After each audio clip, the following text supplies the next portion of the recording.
ఏంటమ్మా మీకు అందరికి జ్ఞాపకం ఉందా? నేను లాంగ్ బ్యాక్ ఆర్టీసీలో కండక్టర్లు పెట్టాను, జ్ఞాపకం ఉందా? ఉన్నారా ఇప్పుడు కండక్టర్లు? అప్పుడు తీసుకున్న నిర్ణయం అందరూ అన్నారు ఆడవాళ్ళు కండక్టర్లా అన్నారు. కాదు, ఆర్టీసీ బస్సుల్లో డ్రైవర్లుగా కూడా పెడతారని చెప్పారు కానీ ముందుకు రాలా.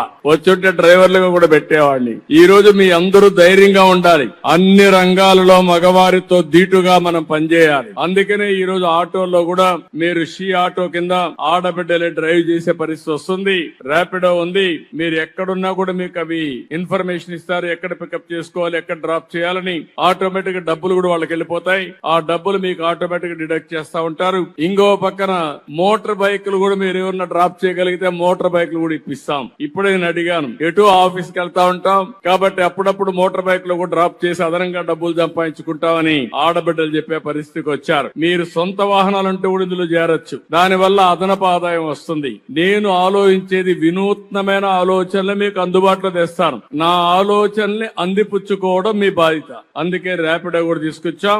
ఇలాంటి వ్యవస్థలను ఈ రోజు ఒక 25 వ్యవస్థలు తీసుకొచ్చాం. నా ఆలోచన ఒకటే, 1,00,000 మంది పారిశ్రామికవేత్తల్ని ఈ ఒక్క సంవత్సరంలో తయారు చేయాలన్న ఆలోచన. 1,00,000 మంది ఆడవాళ్లలో మహిళల్లో ఆంటర్ప్రెన్యూర్స్ గా తయారు చేయాలనేది నా ఆలోచన. అది అగ్రిమెంట్ చేశాం, ఇది అమలు చేస్తామని చెప్పి తెలియజేసుకుంటూ ఇక్కడికి వచ్చిన వారందరికి కూడా డీటెయిల్స్ అన్ని పంపిస్తా.